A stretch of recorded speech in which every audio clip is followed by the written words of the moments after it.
It's Brian Preston, the Money Guy. Moving on to Victor. He says, my employer doesn't do a match. What should I do? They offer a 403B and a 457. Which one is better? Thanks. Man, so Victor works for a not-for-profit, a hospital or something like that. So yep. It's not uncommon when, that you work for a government or a not-for-profit or a hospital or something like that you find out that they don't offer a match, especially if they offer a pension. Because he didn't mention a pension, but a lot of times, like I know hospitals and other things will typically have another benefit there as well. But Victor, here's what I do. You kind of have to triage how good are these plans, because you have access to a 403B, 457. Put a pin in that because there's an opportunity there that I'll let Bo talk about in a second. But I would first kind of look at these options and say, okay, what are the internal expenses of the investment options? What are the administration costs that they're passing down to the participants? Because if this is a really good plan that has low-cost index funds with hardly any administration, then the structure of a retirement product like a 457 or a 403B can still be a great wealth-building tool because it from a governmental tax perspective, incentivizes your stacking up of money in the background. However, if you find out that there's not free, there's not free money and it's hyper expensive, now you have to kind of figure out, does this make sense? But I want to give Bo a chance to describe what is the unique opportunity for especially people in higher income, big shovel opportunities for a 403B and a 457. Yeah, the beautiful thing that exists is they actually, those two things exist in two different parts of the tax code. So a lot of times if you work for a number of different employers and you have a bunch of different 401ks, you're limited. You get to do one version of $20,500 across all your 401ks.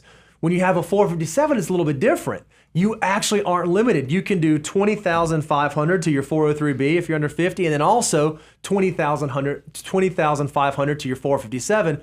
So it allows a supercharged savings opportunity if you can save in that way.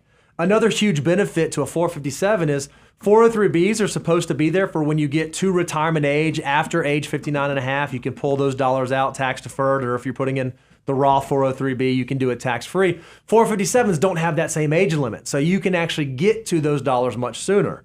The one thing I think that is so interesting is it stinks. I don't want to say stinks. It's not as exciting when an employer doesn't offer a match. That doesn't mean that the plan is not still a great opportunity for you, because there are these great tax benefits via either tax deferred growth if you're doing the pre-tax version, or tax-free growth if you're doing the Roth version. Here's where your decision matrix changes. If you're working through the financial order of operations, cue you holding up the slide, Brian, we know that step 2 says go to your retirement plan and go get your free employer match.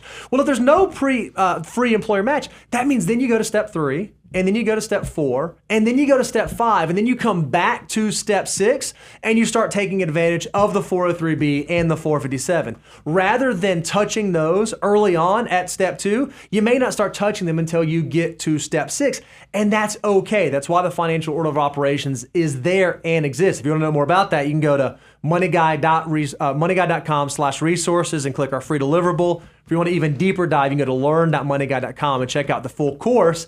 And it kind of walks you through how to do all the, well, if I have this, then I do this. And if I have that, then I do that. I still think if you have access to both these plans, there's a huge opportunity there that not a lot of folks are afforded. I want to go ahead because Victor's probably yelling at a screen right now because you laid out all the hints there, but let's just go ahead and answer it.